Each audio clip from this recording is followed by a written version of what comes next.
Hey, I'm Clay Lehman, and today we're going to talk about AI and all the ways that you can use it to help improve your real estate investing, your research, your knowledge, just grow your business and your life.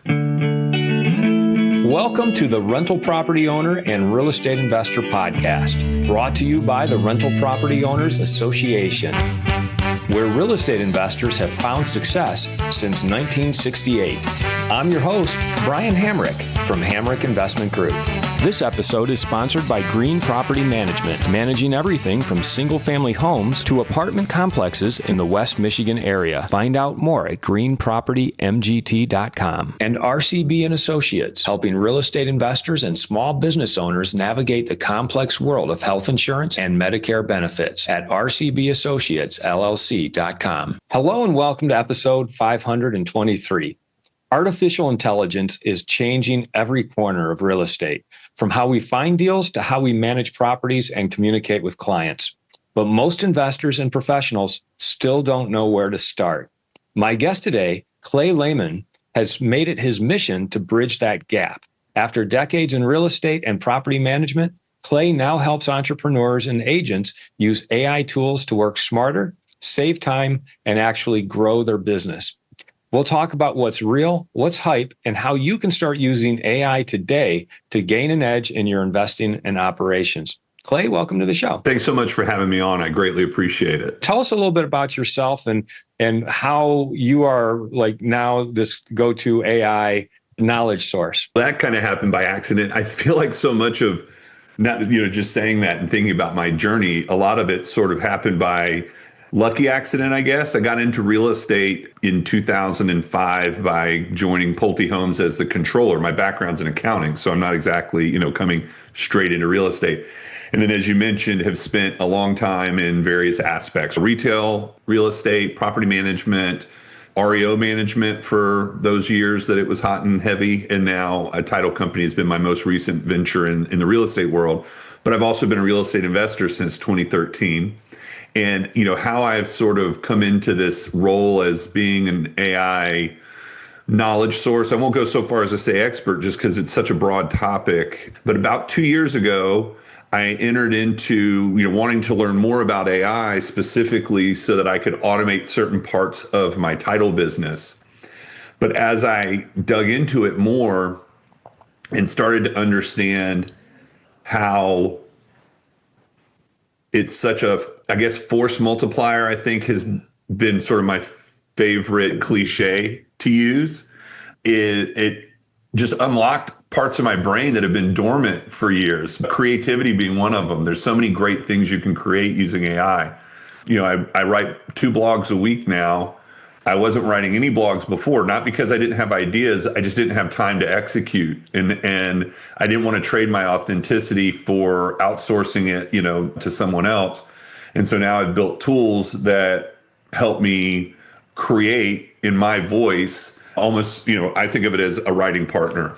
So, when I jumped into trying to automate things for my title business, but then learned the things that you could do beyond business applications, beyond, I should say, like direct automations, the different ideations and the ways that it can help you get to know your customers better, or just so many different things, as you well know.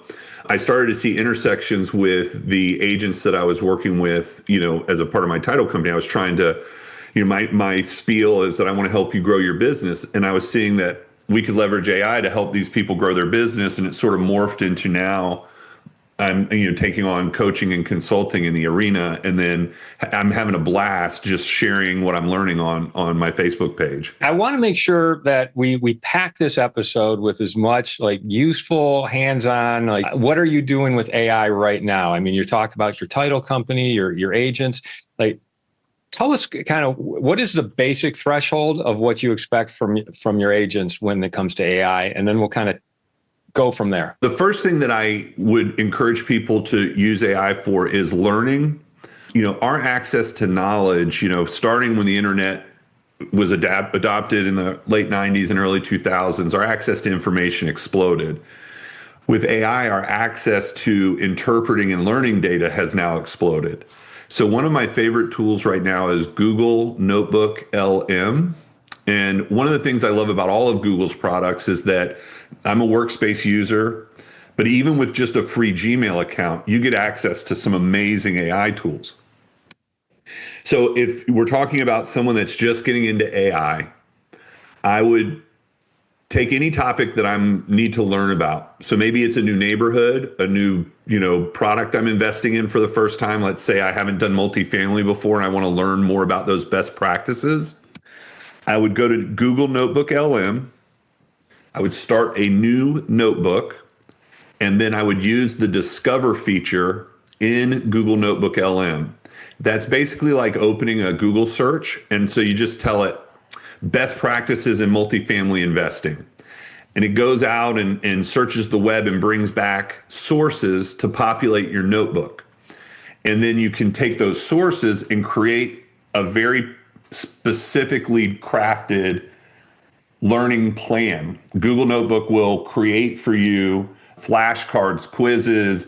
It'll also create like an audio overview. So you can, in minutes, gather data at a crazy level, and then have it boiled down to your learning style. So that's the first thing I encourage them to do is learn with Notebook. Now, with my agents, I give them a specific path, which is to first start by knowing your ideal client. And then we utilize Gemini's deep research function for that. So that would be like if I'm a real estate investor and I want to build products, let's say, or rentals for a particular buyer type or a renter tenant type, I would go to Google Gemini and put it into deep research mode and say, I want to know the demographics and psychographics of a renter that's looking for a home in the $1,000 to $1,500 a month range. And you'll get this really robust report, probably 20, 30 pages. You don't have to read it. Feed it back into an AI model like Chat or Gemini and just say, give me an overview of this. And it'll tell you what are their motivations, their fears, their pain points, what questions are they asking. And we use that information, and I would encourage an investor to use that information to then craft your marketing of the properties you're building or flipping or renting or whatever. It'll improve your ability to connect with your target audience. So those are like the two getting started kind of things that I would start with. So I do have to say, we're recording this in October 2025. The episode's not going to come out till January 26th. So everything you're saying now will probably be different by the time this episode comes out. But that's okay, because whatever you're saying now is just the starting point. It's only going to get better and better. What you're highlighting, one of the things that I try to do in general is focus first on the fundamentals. So when you started the podcast, you mentioned AI hype. There is such volume around hype in AI, meaning there's a lot that you hear, a lot of it totally accurate things that AI can do. Some of it's a little pie in the sky. At the end of the day, you should be focusing on what are the fundamental things that I need to do to be successful in whatever it is I'm doing, and then seek out if AI can assist you with that. Versus, I think some of us, we fall into, and myself included, a shiny object syndrome where, oh, I hear something's out there, I should go check it out and figure out how to make it fit my business. Really what you need to do is figure out what's the fundamentals of my business, focus on that. And then no matter what changes in the world of AI or tech or whatever, as long as you're kind of focusing on making sure your fundamentals are strong. That's why all my trainings, and I'm not trying to turn this back to me, but in all my trainings, I start with fundamentals. Like if we're doing a training, like if I were training people on learning about learning about their ideal client, I'm going to start with the fundamentals of what do you need to know? Why do you need to know it? What do you do with that information? And then we're going to turn around and say, how do I then use tools to find that? So that way you have that fundamental base. And then as things change, because you nailed it, things change, not even daily, it's almost like hourly in AI. Again, which highlights the importance of focusing on fundamentals. What are the fundamentals that real estate investors, rental property owners should keep in mind as they're using AI? Because there is a lot of hype as to, it can start doing, automatic phone calls for you or answer calls. But that's different from just like some of the research, some of the day-to-day tasks. What are the fundamentals as you see them for real estate investors And what is the hype? Well, like, what are things that they can't do yet? So I would say definitely when I think of fundamentals in real estate investing, at the end of the day, having your numbers dialed in is the most important thing that you can do. You've got to stay disciplined and know your numbers so that when you go out to bid on a property or you're setting your rents, or at the end of the day, you have numbers to support what you're doing. I mean, I think we all know the old axiom that you make your money the day you buy the property, because you can't make up for a bad purchase. So to me, the biggest fundamental is knowing what your numbers are, knowing what you need to achieve, and being able to then adjust for that. The way that AI can assist with that is using a tool like either Claude or Gemini to kind of work through, create your model, right? So you say, okay, I'm a rental investor, I'm looking for X cap rate, and then sort of back into how it may be able to help you hone in on your numbers. The thing that I would say is a little bit of hype, a little bit, is using AI to then go out and get your numbers. I would encourage you to experiment with using AI tools to gather information for you. But to the degree that it's giving you comps or rent rates, I would compare it to using Zillow. Maybe it's getting in the ballpark, but you're going to want to look at with your own two eyes, your comps, your rental rates, and really validate them, because that's where AI is somewhat lacking currently. And that's especially true for your large language models like Chat, Claude, and Gemini. They aren't as up to date and they aren't as adept at getting your like detailed information for you. So for example, one thing that I would use AI for is if I were looking at a new market, let's say that I've always invested in my own area, which I live in Ocala, Florida, and I've decided that I want to go invest in, say, Orlando. Well, I would use AI to help me research the different, nuances between Ocala and Orlando, the demographics of the area, the neighborhoods, and things of that nature.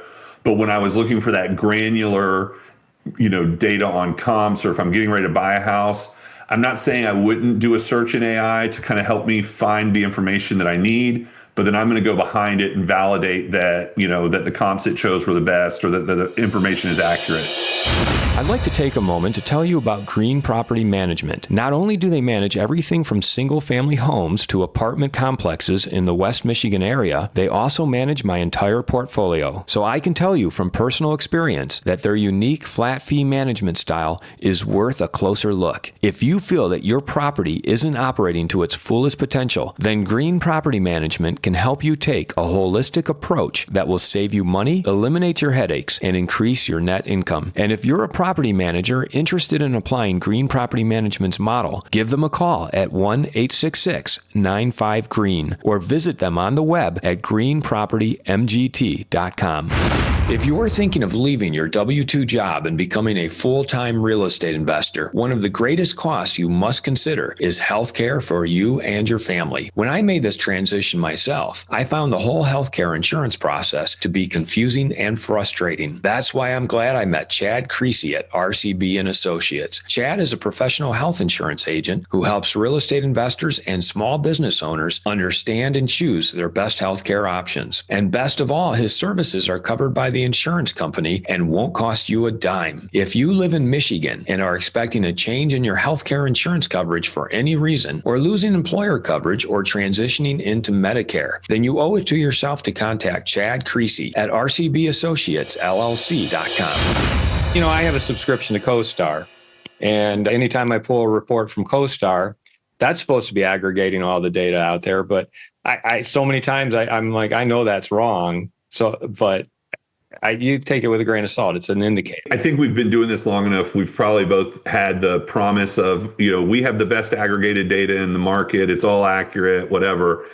And at the end of the day, some are better than others, but none of them are perfect. Having said that, I did pull a fantastic report on the sub area of Illinois using Grok. that with some retail properties I was looking at, and I was just blown away by the level of detail that it gave me. So you can pull some really good reports. That's why I say I'd probably still, do it. I would just sort of trust but verify would probably be the cliche to use there. There's using AI to do deep research and pull reports off the web. But how does it make your day-to-day process go more efficiently, faster, smoother? In my day-to-day, this is, I'm not actively real estate investor at all times. So in my day-to-day, I'm using it in a lot of different ways. So in my title company, it kind of works behind the scenes to accumulate, like for us, customer service is very important. So it's making sure that we don't miss any important messages that we need to respond to. So, it will queue someone to say, hey, so-and-so is still waiting for a response. And that kind of exists in some of our Gemini tools that we use. That I'm also using it as a shared process manual. So I mentioned Google Notebook LM previously. What we do there is as a small business owner, I've never found a great way to accumulate our processes that would eliminate the need to basically ask me questions. That's my goal in life, is to be not needed in any of my businesses. And so the way this helps me accomplish that is you can load your processes into a Google Notebook LM. Just to go a little bit back high level and kind of talk fundamentals, what Google Notebook LM is that Chat and Claude and Grok are not. Those are large language models that are trained on external data. You can think of a Google Notebook as being trained on only your data. So it won't hallucinate, it won't bring in information that doesn't exist outside of that data.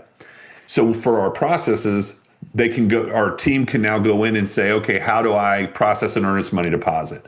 And they can say earnest money, or they can say EMD, or they can say good faith. The model knows the difference between the two. Whereas if you're looking for it in a process manual, you have to say exactly what you're looking for.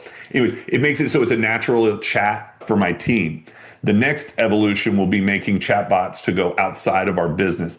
I haven't gotten there yet, but that's an area of AI that is hugely popular right now and very effective. And the same for voice agents. They're getting so sophisticated. I had a friend text me and say, hey, do you want to set an appointment? He was just wanting to show off his voice agent, but I said, sure.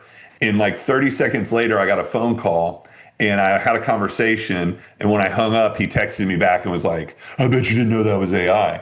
I only knew it was AI because of his manner of approaching me. Like he was trying to show something off. I probably wouldn't have guessed if I weren't on alert for it. So, those things are very real. I have another friend that uses YLopo, which is a product, I think, that ties to his follow-up boss. But basically, he's a real estate agent. He swears by the text function where when people come into their CRM, the text bot, if you will, their AI texting, will engage with their prospects. And once they get to a certain level of warmth, hand them off to an agent. He said he hasn't had one person yet that was like, in any way impacted by the idea that it was AI, whether they were put off by it or whatever.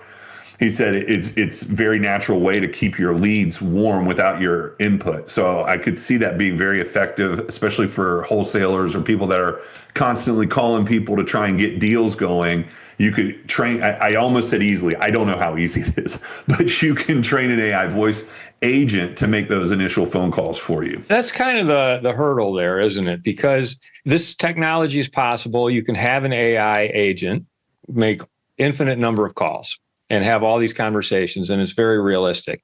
But for the business owner who wants to do that, it's like the idea of, well, how do I get from just knowing that can be done to actually doing it? Like, are there companies out there that are putting these agents in place for you, or is it something you have to build yourself? Or, how do you even go about that? So the next time we have this conversation, I'll walk you through it step by step, because I'm looking forward to doing it for myself, but I haven't yet.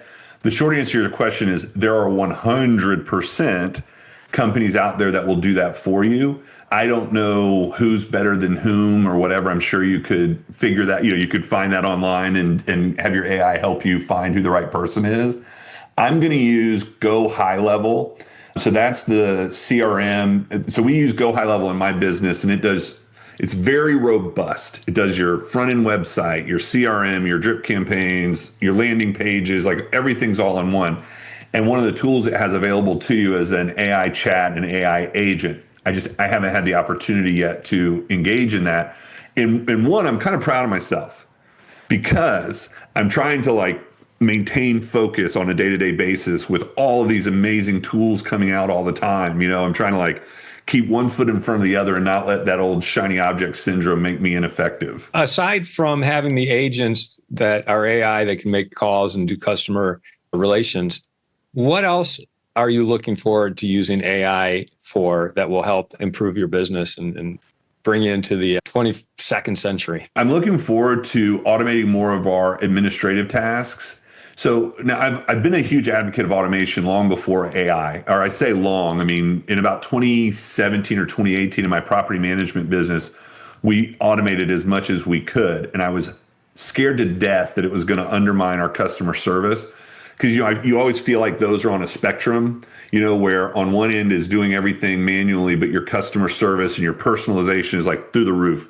And then on the other end is having everything fully automated where, every message begins with dear sir or madam, not very personal. Well, I did learn some of the best practices to kind of balance those.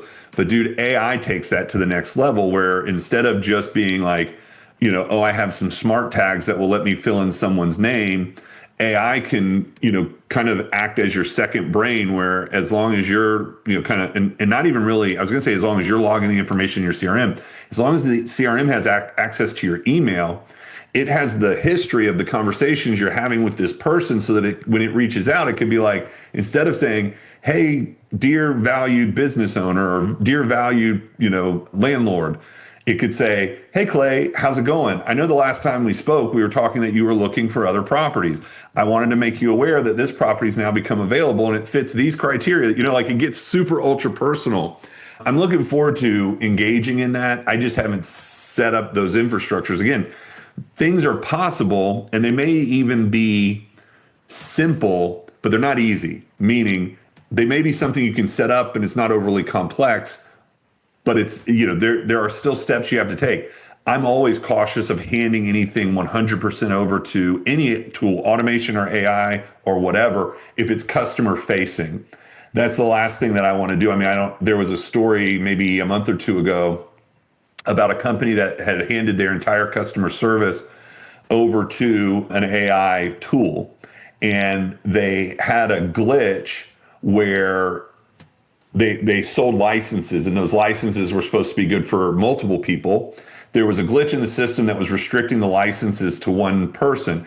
When people reached out for help, the help bot told them, no, the license is only good for one person, which was not accurate. They had, I don't know what the numbers were, but a significant number of cancellations that they had to, scramble to offset.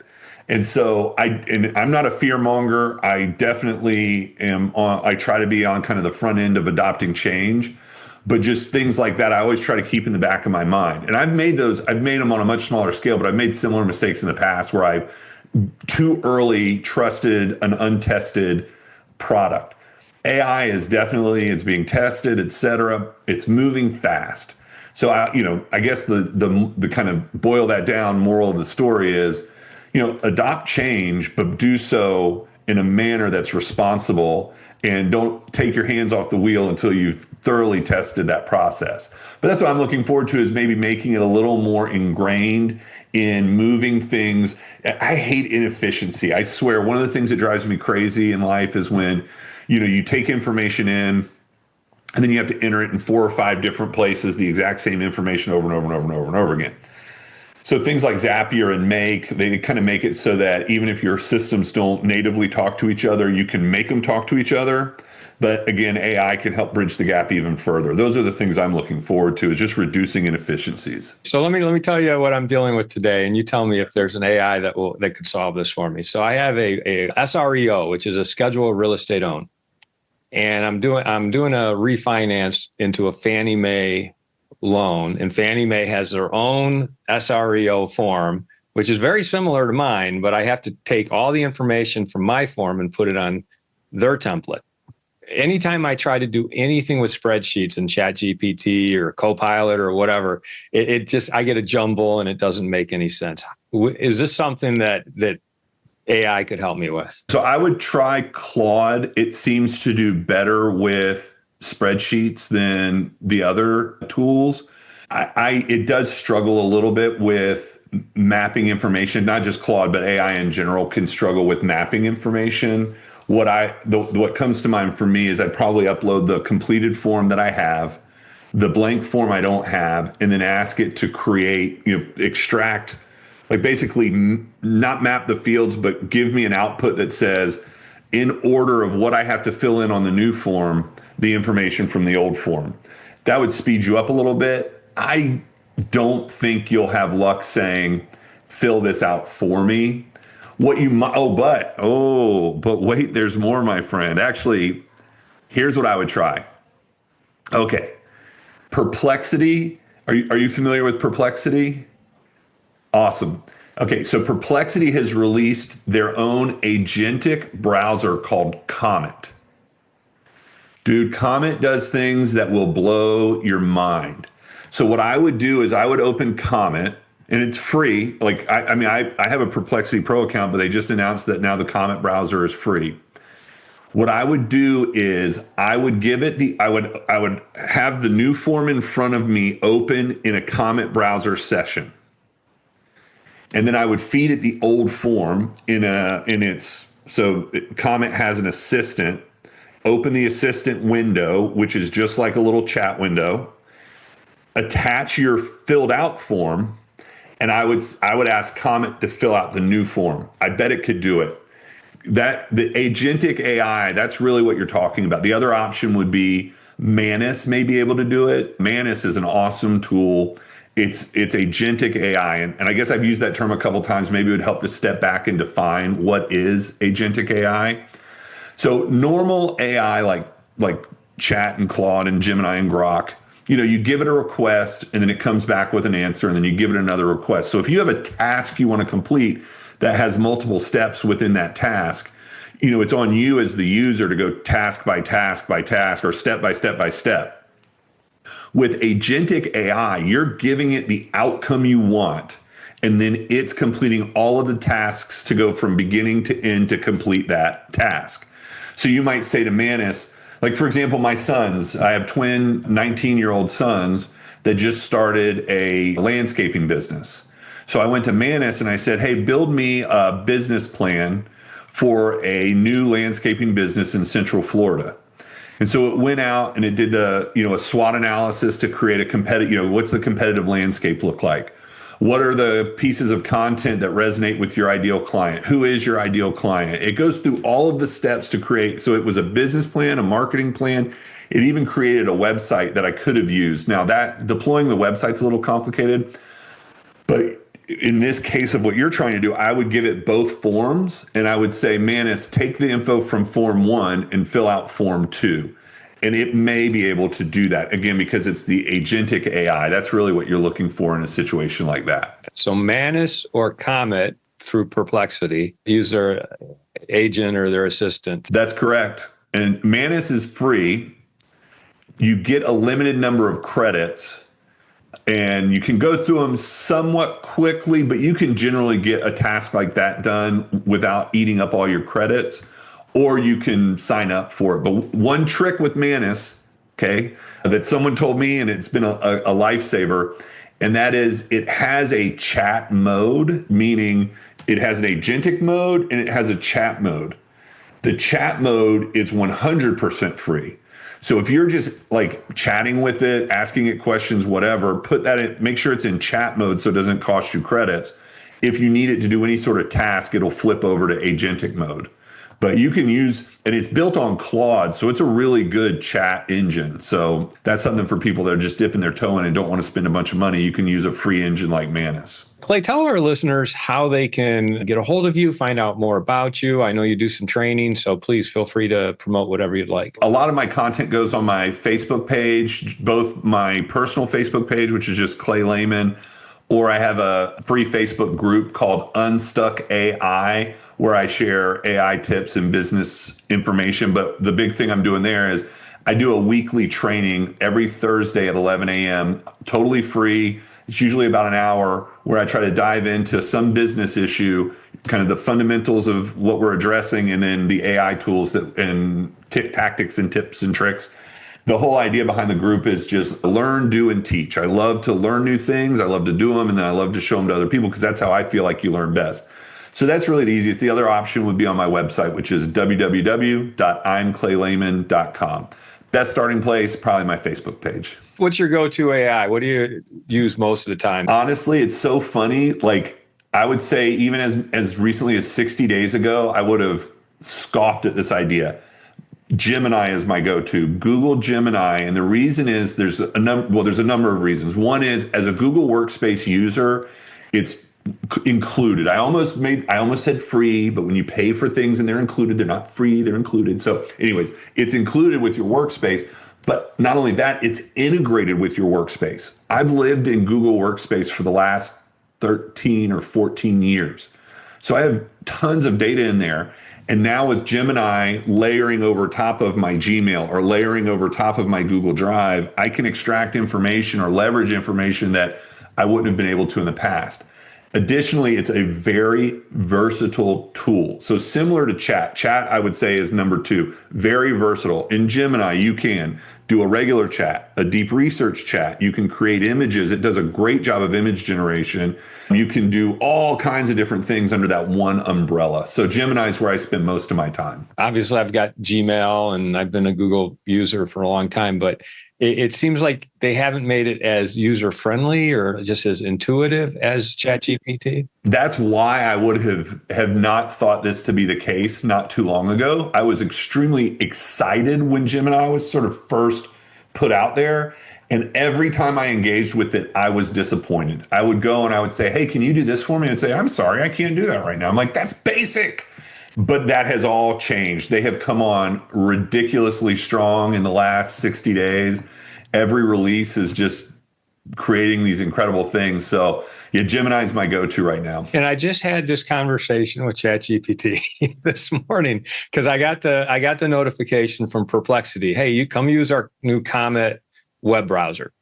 I'm like, okay, that sounds great, but should I? Is that going to be the best? So I compared it to Google and the Chrome, and is Chrome as good yet? And it's like, and basically it's not yet, but it will be soon. Is kind of the Chrome has announced that they have released an agentic browser. So they're going to add, which is what makes Comet so powerful, is that it has an agentic mode.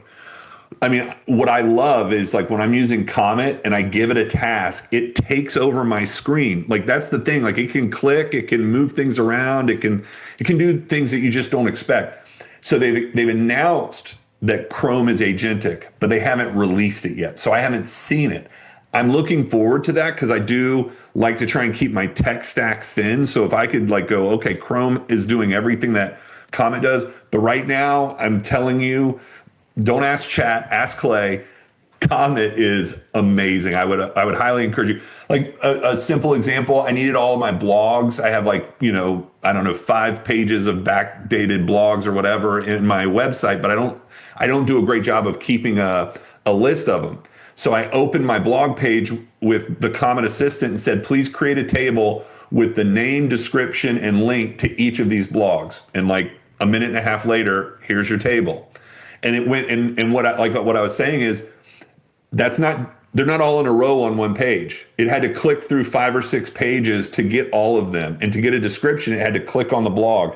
So it'll take those multiple steps that you can't get out of regular AI. So go get that Comet browser when we get off this call. I appreciate the input and advice. And I've really enjoyed this conversation because I think AI is a game changer. And if you're not on board with it, you better get on board because those who are on board are going to put you out of business. So I appreciate you coming here and sharing this information with us and getting specific, and you're welcome back anytime. No, I would love to come back. So let me know. I appreciate it very much. Thank you so much. I want to thank everybody for listening to this episode. I'm your host, Brian Hamrick from Hamrick Investment Group, and you can find out more about me by going to higinvestor.com. That's higinvestor.com. This episode was sponsored by Green Property Management, managing everything from single-family homes to apartment complexes in the West Michigan area. Find out more at at greenpropertymgt.com. And RCB and Associates, helping real estate investors and small business owners navigate the complex world of health insurance and Medicare benefits at rcbassociatesllc.com. You've been listening to the Rental Property Owner and Real Estate Investor Podcast, brought to you by the Rental Property Owner Association. You can find out more at rpoaonline.org. If you enjoyed this podcast, please go to iTunes to subscribe, rate, and review.